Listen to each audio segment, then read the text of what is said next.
Hey guys, hope you're all doing well. Today is the first day of the National, and definitely feeling the missing the National blues a little bit.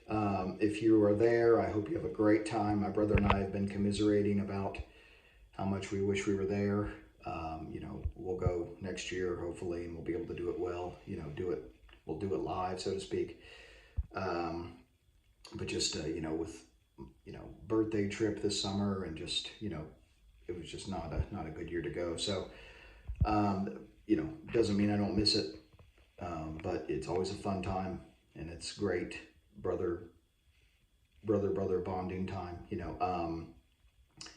I've been seeing on Facebook Kurt Christensen. He showed his display. At the National, he always has a ton of vintage and open material, really good stuff. But also with the start of the National comes the start of some of these major auction houses having a summer catalog auction, a summer catalog event. And Robert Edward Auction and Baseball Card Exchange both have auctions that start today. And that, true to form, they both have incredible vintage on open material in these auctions. The one thing that's crazy, and I don't know if this was the same owner that decided to consign, that had multiples and decided to consign one to Baseball Card Exchange and one to Robert Edward Auction. I'm not sure if that's what's going on here, but there are two 1952 Burke Ross packs up for auction. Baseball Card Exchange has one up for auction, and Robert Edward has the other up for auction. These are PSA graded. To put it in perspective, there have only been 6 of these packs graded by PSA. This is really rare stuff. And it's insane that there's 2 of them up for auction. Robert Edwards said this was the first one that they had offered in 22 years, to put it in perspective.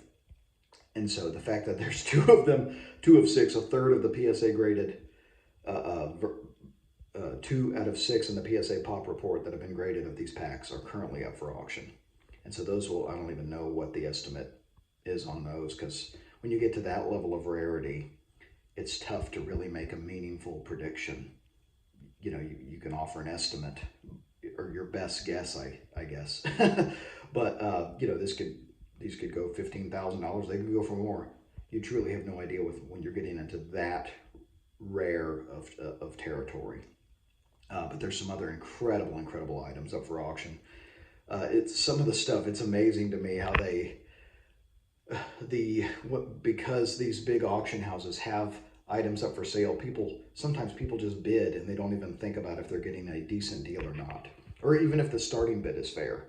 So there are Robert Edward Auction has some 87 Donruss rack packs, okay, that have been Baseball Card Exchange authenticated.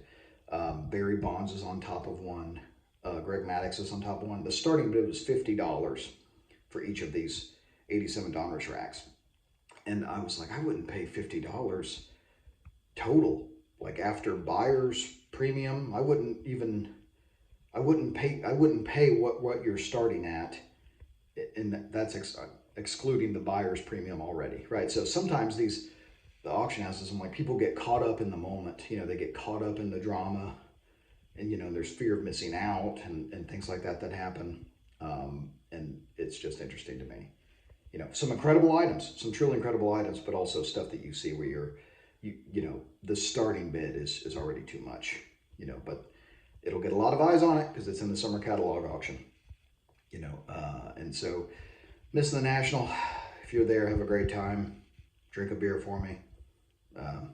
Next year we'll do it live, so to speak. So that's what I have for you guys. Hope you all have a great rest of the week. Keep collecting vintage and open baseball, everybody. Enjoy the rest of the summer. Enjoy the National.